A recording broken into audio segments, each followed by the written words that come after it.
Hello and welcome to Templar Night TV. Well, I've been travelling around Europe all summer and this episode is going to reflect that. First of all, we're investigating the Spear of Destiny, one of the holiest of the Passion relics that pierced the side of Jesus.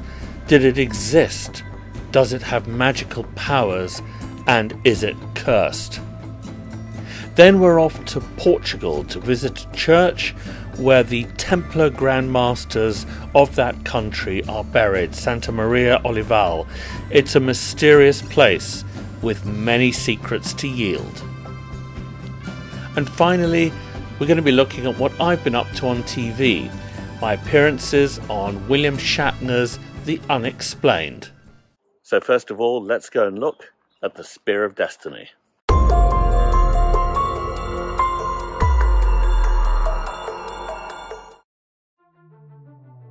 The crucifixion of Jesus is a very gory episode in the New Testament. Anybody who saw Mel Gibson's dramatization of this in his movie on the Passion of the Christ will know how terrible this form of execution was, and Gibson didn't spare many details. In the Gospel of John, but not in the other three so-called synoptic Gospels, we learn that a Roman centurion thrust his spear into the side of Jesus. If he wasn't dead before being speared, then he certainly was afterwards. The spear itself was to become a sacred object, the Spear of Destiny, or the Holy Lance. But according to some versions of the story, it was already centuries old. We need to go back to the exodus of the Jewish people from Israel, led by Moses, the greatest of prophets, who had communed with God and performed miracles like parting the Red Sea. His brother Aaron would become the first high priest of the Jewish temple, succeeded by his son Eleazar and then by his son Phinehas. Now Phinehas, the grandson of Aaron, was said to have made the Spear of Destiny, which means that when it was used on Jesus, killing him at the crucifixion, it would already have been 1,000 years old. According to scripture, Phinehas was something of a zealot who believed that God had ordered him to stop Israelite men hopping into bed with Moabite and Midianite women. The underlying fear was that the Israelites were being tempted away from their God, the God of the Old Testament, to worship Baal. One Israelite prince called Zimri even made love to a Midianite woman within sight of Moses. Well, the grandson of Moses, Phinehas, put a stop to that by thrusting a spear through both of them while they were laying down together. This spear that killed two lovers simultaneously was the same one used by a centurion at the crucifixion, according to some sources. Well, I think one thing we can agree on is that Phinehas was one of the most dislikable characters in the Old Testament. Moving on to the New Testament, Herod the Great is reputed to have owned this spear, a man who killed his own sons in fits of paranoia and of course was accused in the Bible of slaying the innocents in his hunt for Jesus. Herod the Great was undeniably a powerful but also flawed and murderous ruler, hated by his own people. In a bid to win over the Jewish people, he rebuilt the temple in Jerusalem that had been destroyed 500 years earlier by the Babylonians. Though it never housed the Ark of the Covenant, Herod nevertheless had the Spear of Destiny. But after his death, the Romans would burn his temple down. And it's the Romans who were the real power in the land when Jesus was preaching his message and eventually was arrested and put on trial for sedition, with a particularly cruel form of the death penalty for that crime. At the crucifixion of Jesus, we're told in the Gospel according to John that a Roman centurion thrust a spear into the side of Jesus as he hung on the cross, more than likely to hasten his death. In the Gospel of Nicodemus, one of the Gospels not accepted by the Church, he is named as Longinus, and we are told that this centurion was almost blind. Out of the wound inflicted on Jesus came a mixture of water and blood, and this curious mixture signified his humanity and his divinity, and it cured Longinus of his blindness when some of it splashed on his eyes. He became a Christian on the spot, declaring that Jesus truly was the Son of God. The story of this Roman centurion sees him elevated by degrees to sainthood. According to some accounts, Pontius Pilate heard about the centurion's conversion to Christianity and wrote to the Emperor Tiberius asking what to do about this. The emperor advised cutting Longinus' head off. This martyrdom is still celebrated in the Philippines every year, and the centurion has quite a following in Brazil as well. Then the spear comes into the hands of an African Roman soldier who converts his entire legion to Christianity with dire consequences. Maurice is an African saint who, according to early Christian legends, commanded a Roman garrison from Thebes in Egypt. In 287 AD, they were ordered to put down a revolt against Rome in Gaul, which is modern France. And after succeeding in that aim, they were told to make the usual sacrifice to the emperor. But Maurice had converted the entire garrison to Christianity, and every soldier refused. The authorities then ordered every 10th man to be executed, which is the real meaning of decimation, decem being Latin for 10.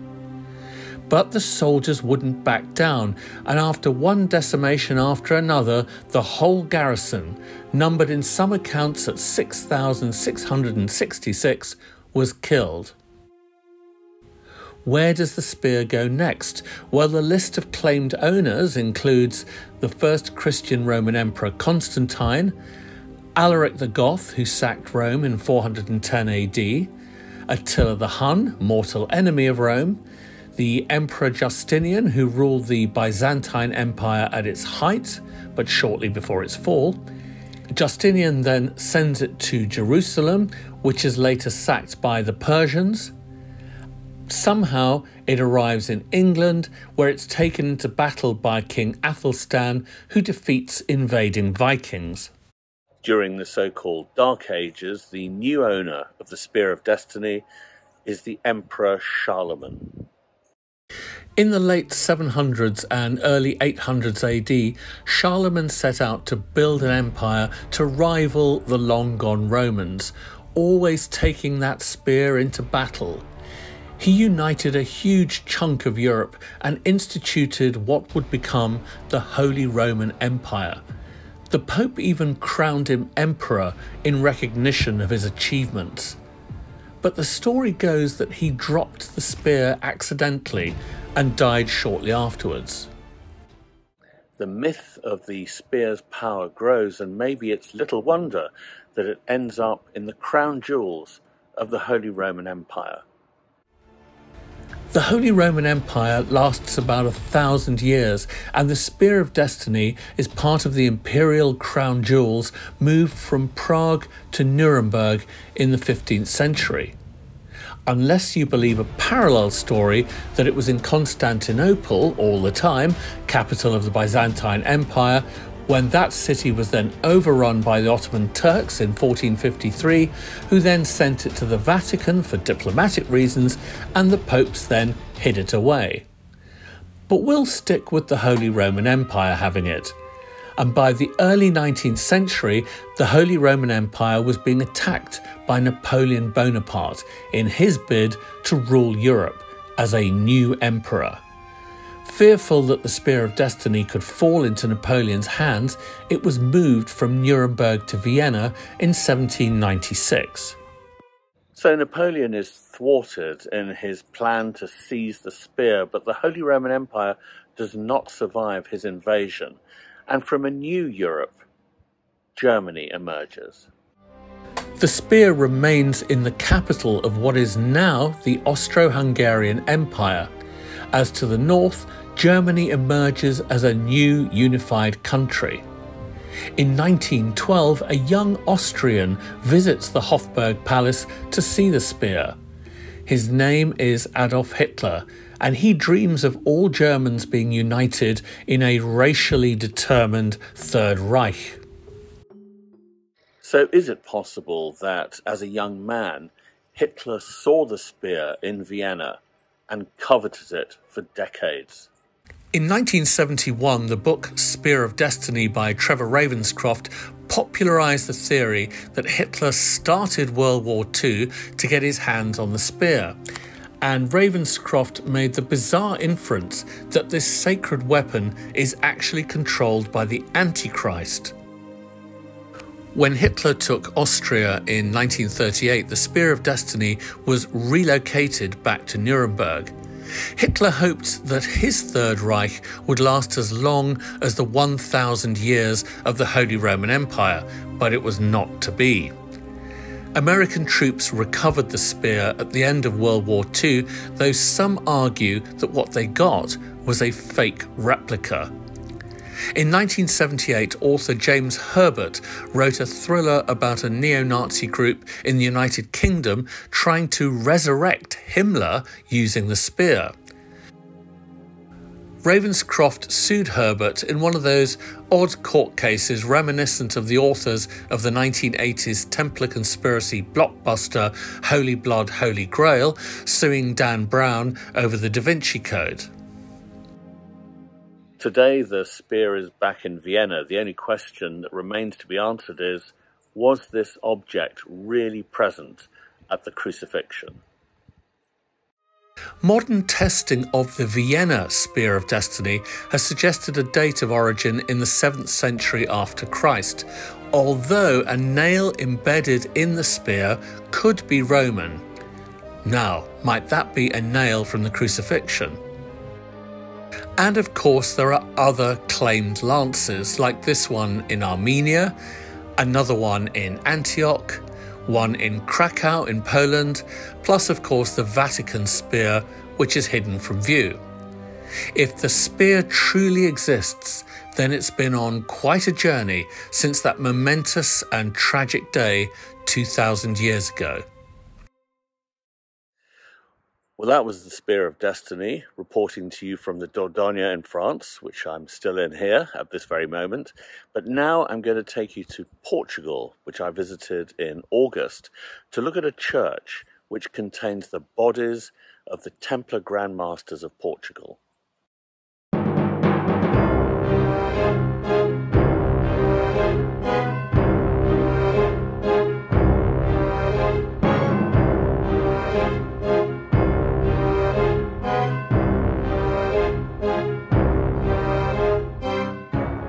If you look there in the distance, you can see the Templar fortress in Tomar. Now, if I come all the way around, it's in a bit of a car park this, but here behind me is, there it is, the Templar Church of Santa Maria Olival, and this is where all the Portuguese Grand Masters of the Templar Order are buried.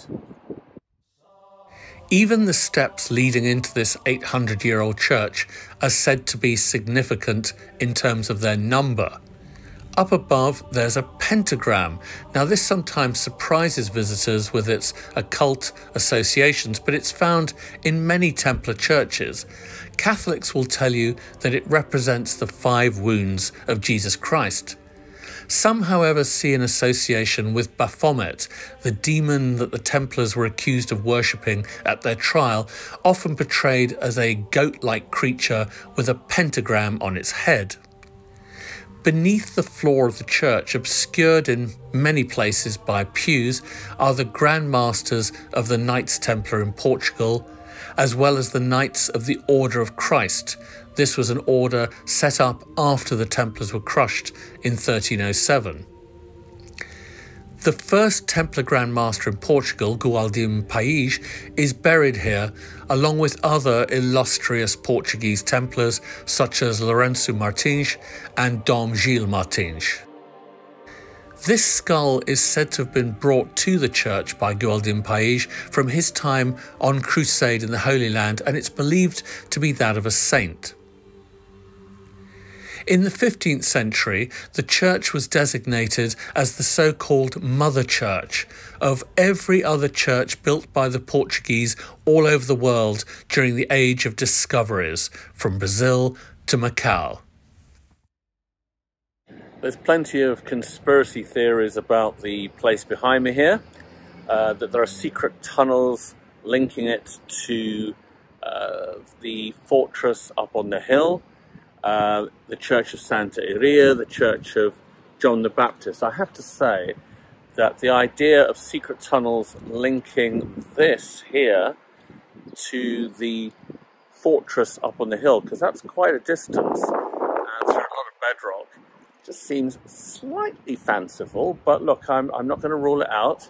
But there you can see there's the church, and then if I keep going there, can you see it? Now there is the fortress up on the hillside, so that's a lot of burrowing to create that tunnel. Okay, so what have I been up to on TV? Well, quite a lot. So here's an update.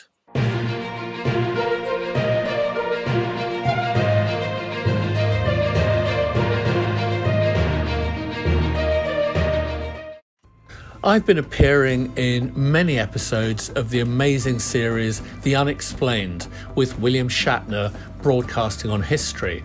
William Shatner dominated my childhood as Captain Kirk on the original Star Trek series.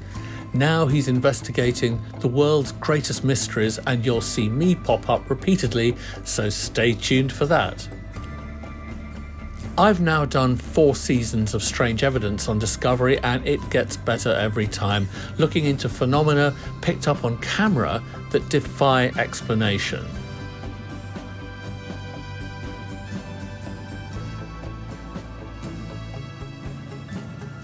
And also, I was in this mini-series that you may have seen investigating the Ark of the Covenant.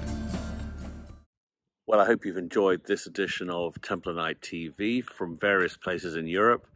If you've got any comments or questions, do leave them. I do answer people, honestly.